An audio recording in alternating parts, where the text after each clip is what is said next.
పాట విందామా?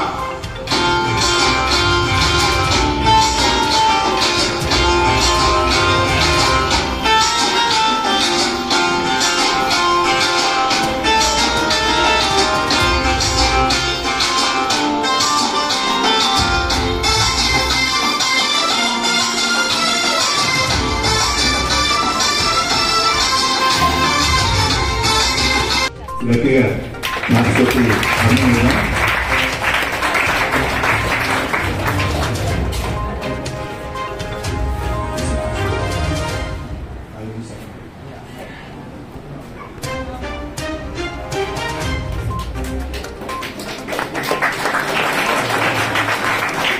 అందరూ గట్టిగా తప్పడంతో తక్కువ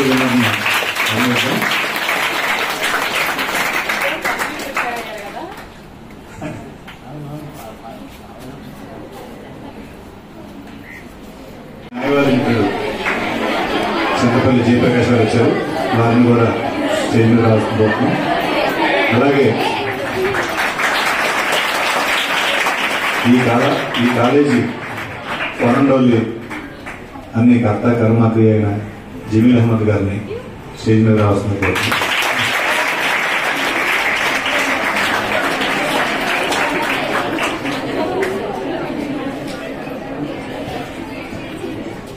ఇంతకుముందు మేడం గారు కాకుండా జూనియర్ అనర్థాలు ఆ టాపిక్ మీద ఇచ్చారు. అలాగే నా సహచర న్యాయవాద మిత్రుడు చెప్పింది ఏంటంటే చట్టాల పట్ల కనీసం అవగాహన ఉండాలని చెప్పి. యాజ్ ఏ స్టూడెంట్ గా మీకు ఒక 10th ఇంటర్ డిగ్రీ వచ్చే వరకు చట్టాల మీద ఒక అవగాహన మీద ఉంటుంది. ఎందుకంటే ఇది కంప్లీట్ మీ సబ్జెక్ట్ కాదు ఇది. కానీ మొక్కై వంగండి మానే వంగదు అన్నట్టుగా ఈ స్టేజ్లో కనుక మీకు సెట్ అయితే ఇక భవిష్యత్తులో మీకు సొసైటీకి ఎటువంటి ప్రమాదం కాదన్నమాట. అంటే ఏదైనా నిర్లక్ష్యపూరిత ధోరణి ఉన్నప్పుడు టీచర్స్ ఏదైనా దండించినప్పుడు అది మా తప్పుగా భావించి అక్కడెక్కడ మీరు యాక్సెప్ట్ చేస్తే రేపొద్దుగా మీకు సొసైటీలో ఎటువంటి ఇబ్బంది ఉండదు. ఈ రోజు మీరు పక్క వాళ్ళ దగ్గర ఏదైనా ఒక పెన్ తీసుకున్నారంటే అది ఒక నేరం కాదు.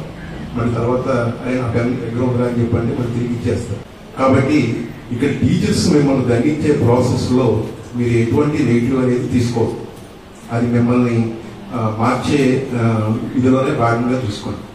పూర్వకాలంలో ఇలాగా టీచర్లు బాగా దండించిన వాళ్ళు దాన్ని యాక్సెప్ట్ చేసి ఇప్పుడు ఒక మంచి బాధ్యతాయుతమైన జాబుల్లో ఉన్నారు. అప్పుడు టీచర్ ఆ దండించిన టీచర్లు కూడా వాళ్ళు చాలా రిసీవ్ చేసుకునేవారు. ఈ మాస్టర్ వల్లే కదా ఈరోజు నేను భవిష్యత్తులో అయితే స్థిరపడ్డానని చెప్పి.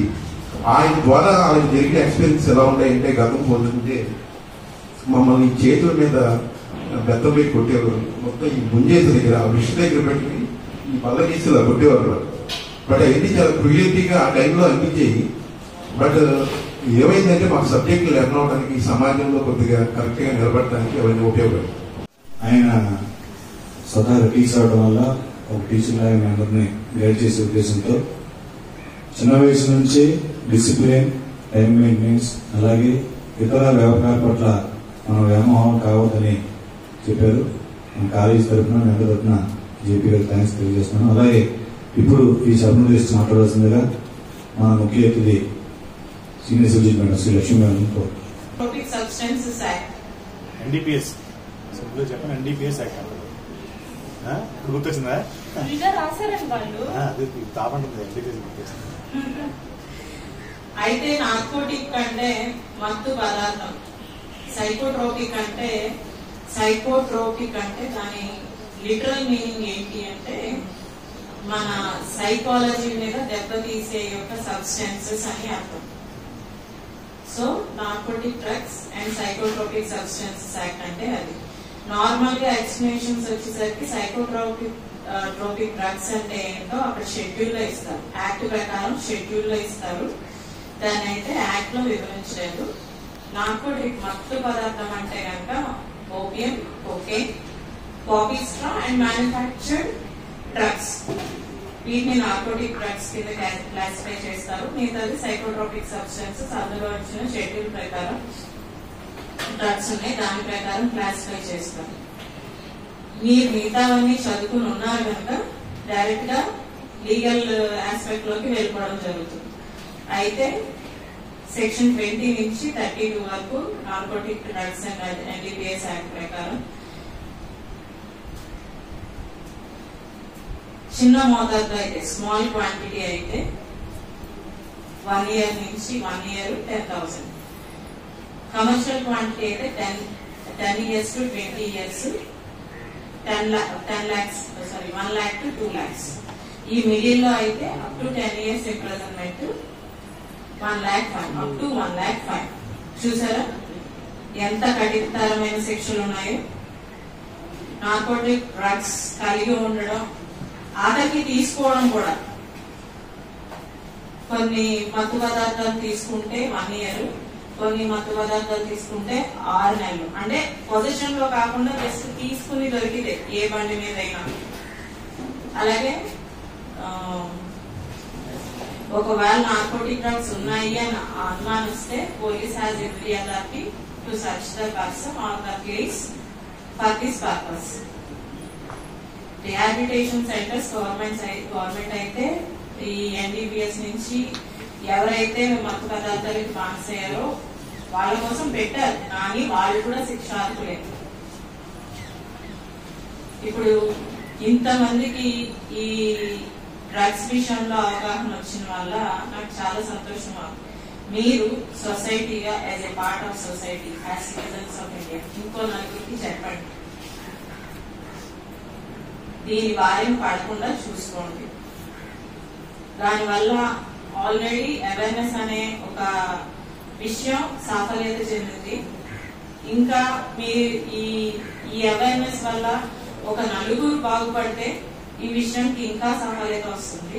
అలా జరుగుతుందని కోరుకుంటూ సెలవు తీసుకుంటాం. యువత చాలా నష్టపోతున్నారు, జీవితాన్ని కోల్పోతున్నారనే విషయాన్ని దేశంలోనే అన్ని చోట్ల చాలా చర్చ జరుగుతుంది. కాబట్టి ఆ విషయాన్ని మన కళాశాలలో పిల్లలకు అవగాహన కలిగించాలనే సదుద్దేశంతో ఎగ్జామ్ పెట్టమని చెప్పేసి నన్ను కోరడంతో ఒక్క రోజులోనే చాలా చాలా ప్రిపేర్ అయ్యి పిల్లలు రాశారు. ప్రైజులు రాకపోవడం అనేది తర్వాత విషయం. ముందు పాల్గొని మీరు కాంపిటీషన్ లో సక్సెస్ అవ్వాలా లేదా అనేది మీ కృషి మీద ఒక్కసారి కాకపోతే తర్వాత సరే అది మీరు విజయం సాధిస్తారు. ఆ నమ్మకంతో ఇలాంటి కాంపిటేటివ్ స్పిరిట్ ని మీరు ఎప్పుడు కూడా విడిచిపెట్టకుండా ముందుకెళ్లాలని కోరుకుంటూ, మన కాలేజీలో చదివిన మోరు ప్రసన్న లక్ష్మి అనేటువంటి ఒక విద్యార్థిని ప్రస్తుతం ఆవిడ జడ్జిగా అయ్యి కాకినాడ, మనదాకా చీరాల చేశారు ఆవిడ, ఇప్పుడు కాకినాడ చేస్తున్నారు. యాక్చువల్లీ చాలా పల్లెటూరు చింతపాడు నుంచి వచ్చింది అమ్మాయి.